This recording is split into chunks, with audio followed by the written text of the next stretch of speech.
and we don't do any investigations anymore in the house. I just think at a house, a residential setting where people's living in it should not be investigated unless that you have the intention of going and getting whatever is in the house out. Yes. And you're clearing it. Do you know what I mean? Like, to go in and to investigate time and time again, it's stirring up that activity, because we were living in the ripple effect of an investigation, and we could have an investigation in the house and it would have been so quiet, but the next night it all kicked off. And we were at one stage we were exhausted because it was nearly every weekend there was teams in investigating, and that physically drains you through the week. Absolutely, because you're so tired because you're not getting sleep because there's activity, and you just at a point we just says no, that's it. That's done now. The team could be here and it could be really quiet, but when they go, things could happen. Like, because you can get a sense with a team whether or not it's going to be quiet or whether or not it's going to be active. Many times you've said to me that nothing's going to happen tonight because the team that was within it, like, and there would have been many nights we would have been sat in the kitchen, me, you and Victoria, when my dad works away quite a bit, and we're sitting after a team goes and we're going, well, what are we going to do now? Because it could be stuff just happens. So, and then you're scared to go to sleep then that night because you're like, oh my god, just thinking about what happened, and especially within them. When we get into the dining room, we'll discuss a bit about it, but that last investigation we had here, that night was god awful, and that's whenever I called it. I says, no, I'm not putting my mum at risk anymore, I'm not putting my family at risk anymore by having teams come in, stir up, and we'll talk about that when we get to the dining room. Before we move on, I'd love to sort of introduce Kate to the audience, because we know Lisa from the first podcast, but can you introduce Kate? This is Kate Houston, and Kate has been here from the very beginning. When we first started to experience paranormal in the house, and Mum will tell you better about, because I was only a child then, and I was oblivious to everything. Like, I seen things, but I didn't know the stories. I didn't know what was going on. I didn't know anything about the history, anything about people dying here. I didn't know any of that. So what I was seeing was all like new to me, and I was trying to understand, because I was only 6, 7 years old whenever Mum and Dad bought the house and we moved in, and there was time and time again at night after night I was seeing this lady, this figure coming through my room, and I didn't tell Mum and Dad at the time because I thought, they'll never believe me. Absolutely. And you were experiencing it, so they went on to a local radio station to look for somebody to help, and it was Kate. Then we were. So she didn't come with the house then? Kate didn't come with the house. Kate came to our rescue, but you can buy the house, but you got to bring Kate in. No. My journey towards Sharon Rectory happened with, I used to be a fortune teller, and I was asked by some friends of Lisa, which I wouldn't have known at the time, to do readings for them. And I remember several weeks after I had been ill, I come home one night and there was a note shoved through my letterbox, and all it was scribbled down, a friend of mine needs help, could you please come to her house, ring me. So I rang her and she says, right, we'll meet us at a certain place and we'll all go together in the one car. I hadn't a clue where I was going because they didn't want to tell me anything at all. So we were coming up that lane and I still don't know where or anything about it. But just as you're coming up the top where you actually see the house. An incredible approach, Incredible view. I was going, oh my goodness, is this where I'm going? But just as we drove up outside the front door, the car stopped. It stopped dead as if I had put the brakes on. The engine cut out, the lights went off, the radio went off. And we just sat there looking at each other and I was going, that's some introduction to the house. And we didn't do anything and they were a bit panicking. I said, no, we'll just sit here a minute and see what happens. So we sat there for a few minutes and then lights come on, radio come on, engine come on. And we went, okay, we're allowed to go forward. So we just drove on up and stopped at the house. So we got up and met Lisa at the door, and I said to the girls, right, I don't want to enter the house unless I'm blindfolded. I said, I want to do it just purely by intuition.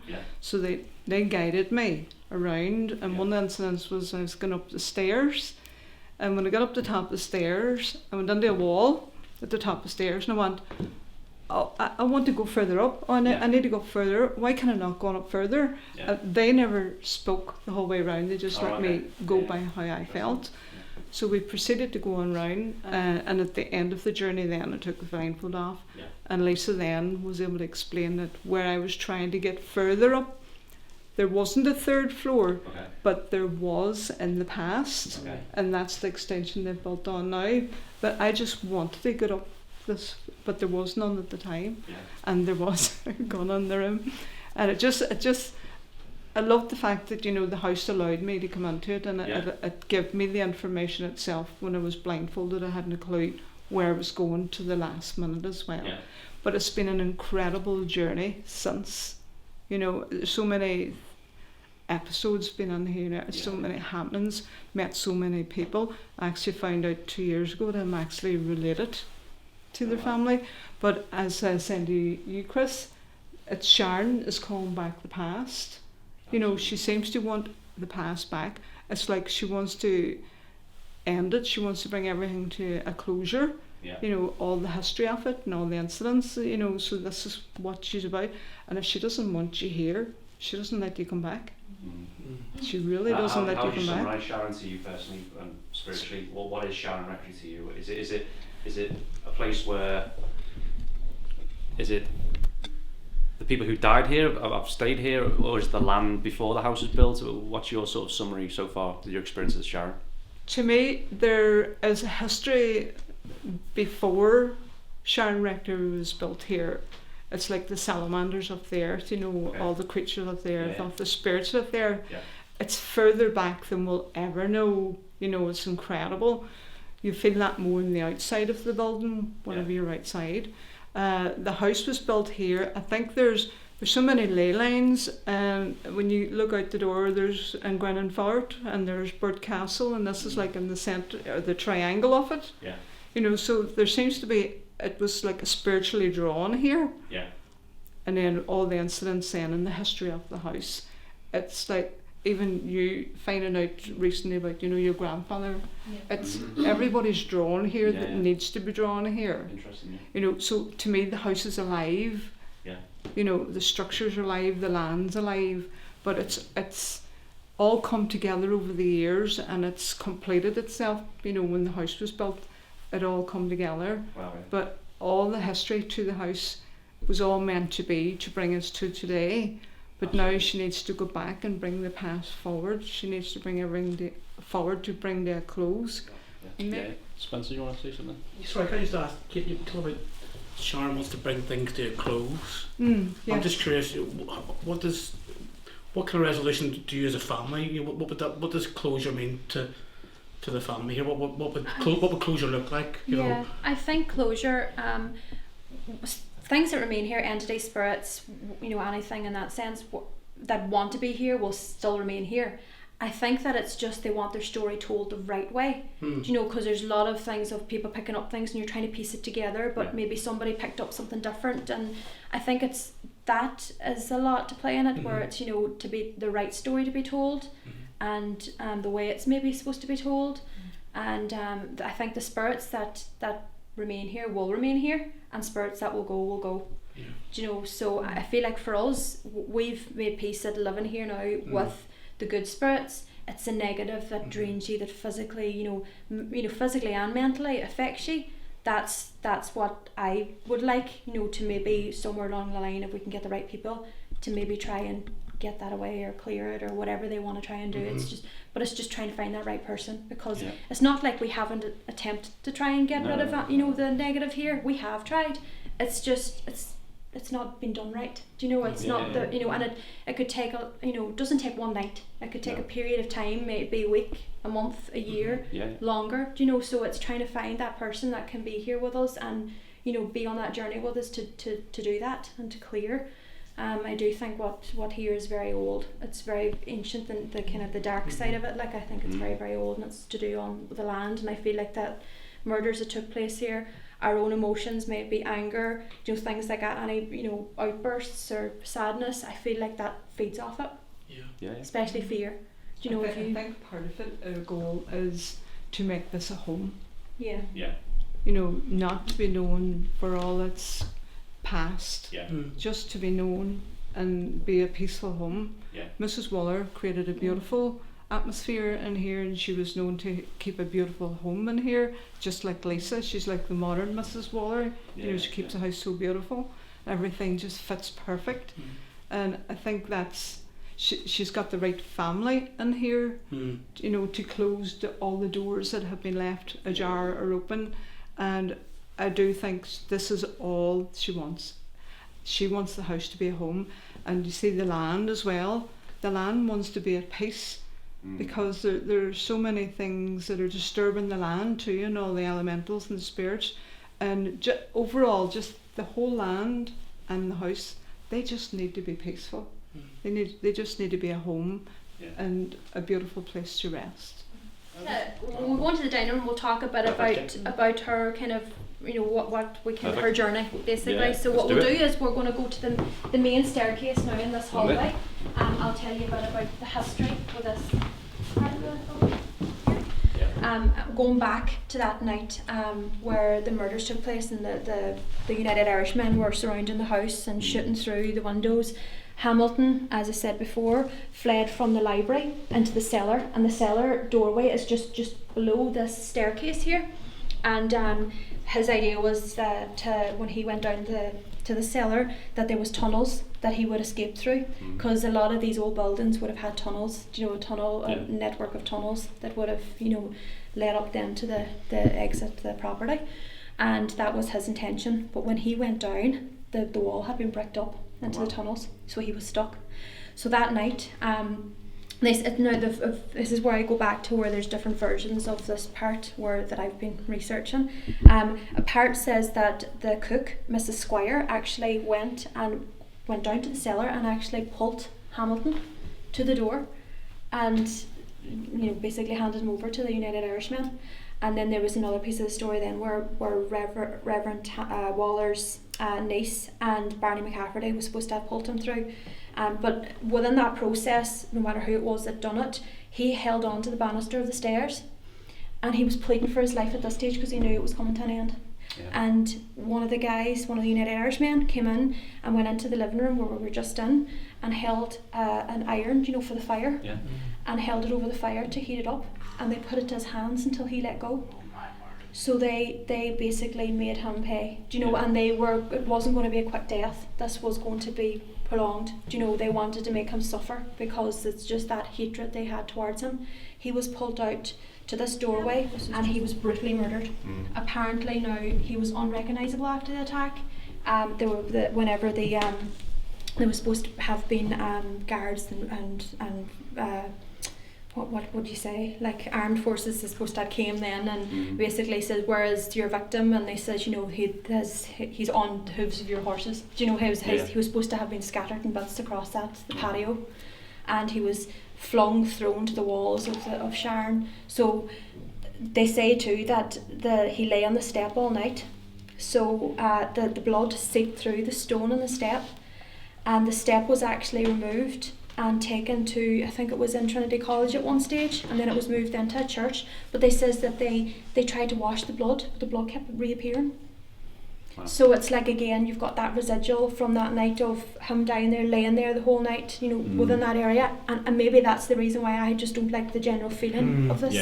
So this room, we've got a piece of our history within this room, but the dining room would have been, you know, the area there where they would have all came in and sat, you know, the Wallers would have had dinner in, and just over here, just beside where the servants' quarters is, there's like a little window there where they would have passed through, you know, their meals, and they would have, you know, this would have been kind of the grand kind of area.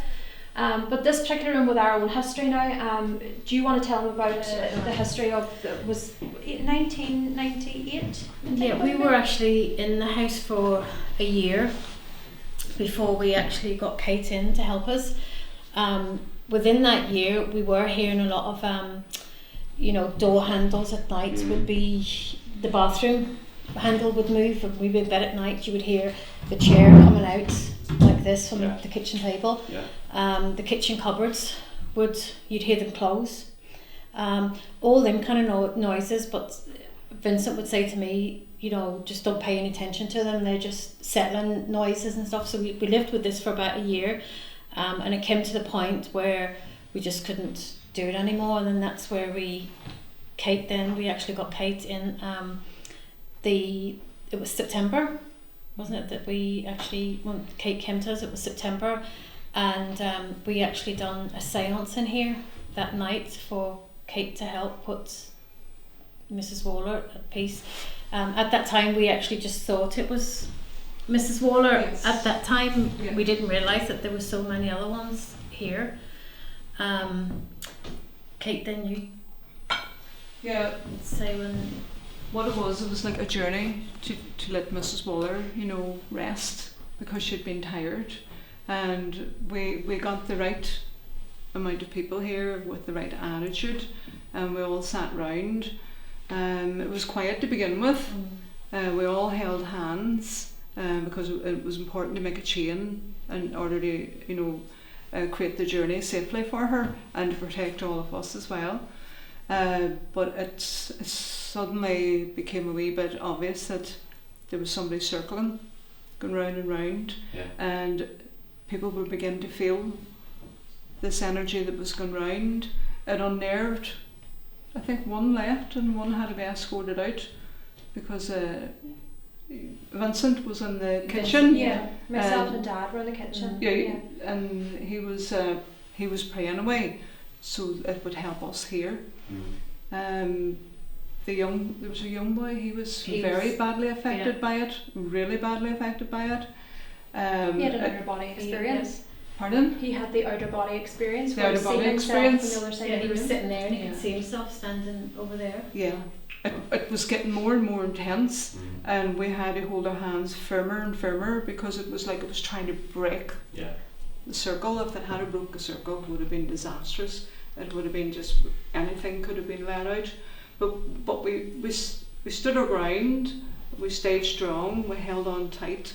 Vincent was praying away, and we said our own prayers, and we brought her over. Whenever Mrs. Waller did get over, there was a blue light came out, went right up into the ceiling.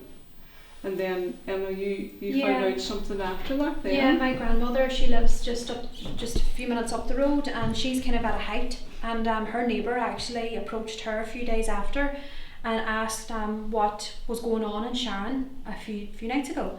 And she was like, God, I don't know what to, And he says, that time he was out walking, he couldn't sleep, it was about 3 o'clock in the morning, and he seen a blue light come from the roof of Sharon up through into the sky. And he didn't know anything that was going on. Nobody knew what was going on. It was kind of the people that were involved here that night were the only people that would have known.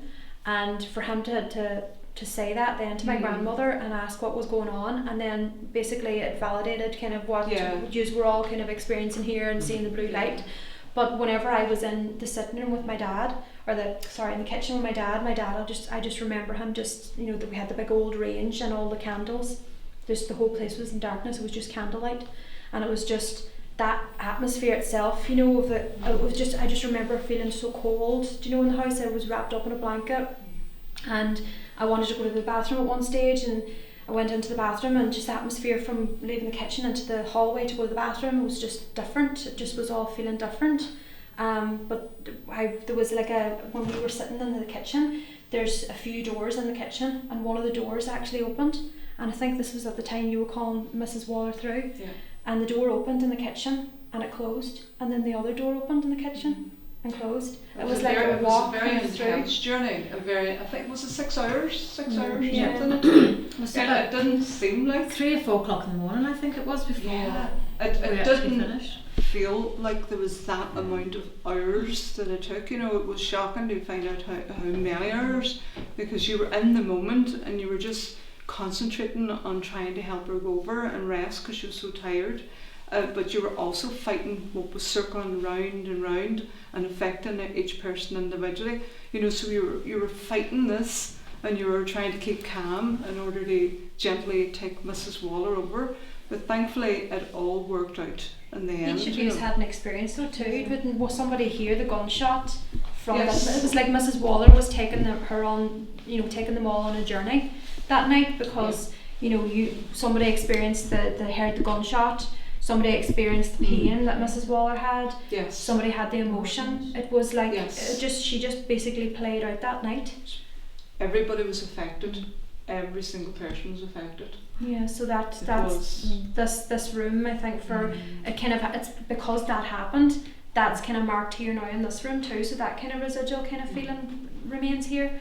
There was a difference that next day. You could definitely feel a difference in the house. It just felt, the house felt lighter, and before that there was always like a damp smell in the house, and even afterwards, because I would always have them plugins and air fresheners, you could never smell them, but the next day all you could smell was flowers. It was just, I think she was just so happy to be at peace. so light. But it was kind of left that she would always come back if she felt the need that, you know, if we needed her, or if there was a illness in the house, or she would always kind of come back. And we've seen her, we have seen her since that time, but it was like she kind of, you know, is different. There's part of her that looks different now than what she did before. She was grounded before, and now she's not. But when Mrs. Waller, you know, when she passed over and she had that kind of, that feeling changed, it started to get darker along the years. It was like this other thing then started to kind of come out slowly, and it just over the years then played out, and it started to show itself more and more and more to a point where the investigations were happening, and it was just poof, just... It's a trickster. There's a trickster in here. It seems to like this room. And he'll come across as a child one time, and then he'll come across as a very nice gentleman, and then he'll come across as, you know, a visitor who's just passing through. And he's very clever and very manipulating, because he can captivate you, and he can make you almost believe that he is good, but he always lets himself down at the last minute. His true colours show through, but he is so manipulating. He is just such... The last ever investigation we had in the house was back in November 2019, and it was All Souls, and that was what we stopped then, so because it got so dark. Again, we done like a little seance that night in the room, and there was a gentleman that was here, and he was reciting prayers in Latin, and as Mum is very spiritual, she's a trance medium, she does, you know, Reiki healing, she's very tuned over the years since, you know, living in the house, and that's kind of just developed with her. And the channeling kind of, you realised a few years back that you could do it, and you channeled something that night that terrified everybody, and it was just so dark, and I think, as Kate says, it kind of showed its true colours of what was here. She was speaking in tongues. I was actually sitting beside her, and I had a hold of her hand, and I could feel myself being affected just physically. I felt like I was going to pass out, and I had to be actually removed out of the room. And as I walked out of the room, I could hear, "Mum, that's one down." But it was like, it wasn't her voice, that she just said, "That's one down." Do you know? And it was like, it was nearly moving everybody, trying to get everybody away. And I felt like it was trying to take her over, because all I kept thinking was, that night, are we going to get her back from it? And it was just such a terrifying thing to experience, to see a loved one go through that. And you usually say that you're in control in your head.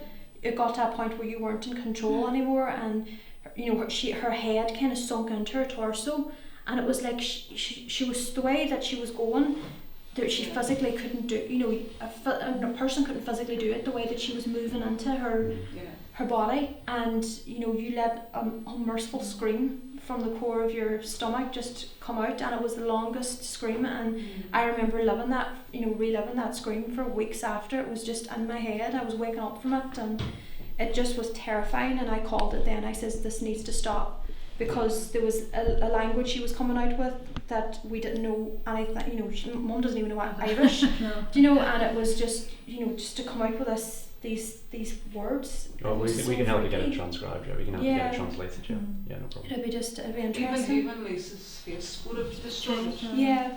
Because whenever I start to channel, I know that it's happening, and if somebody's talking, it'll just stop. You know, I can stop it, like, because I'm still there. But at this point, it was just, I couldn't have come out of it myself. Yeah. I took a lot. Me and somebody, I was in the kitchen, and somebody actually called me, and I came in, and I had a rosary around my neck, and I put it to Mum's head, and I started to pray. I was bringing in my Archangel Michael, and Kate was praying, And when she was letting this scream out, Kate says that she could see a black mist coming from within her mouth, just coming out. And it was just, it took a lot for me and you, energy-wise, to get that out.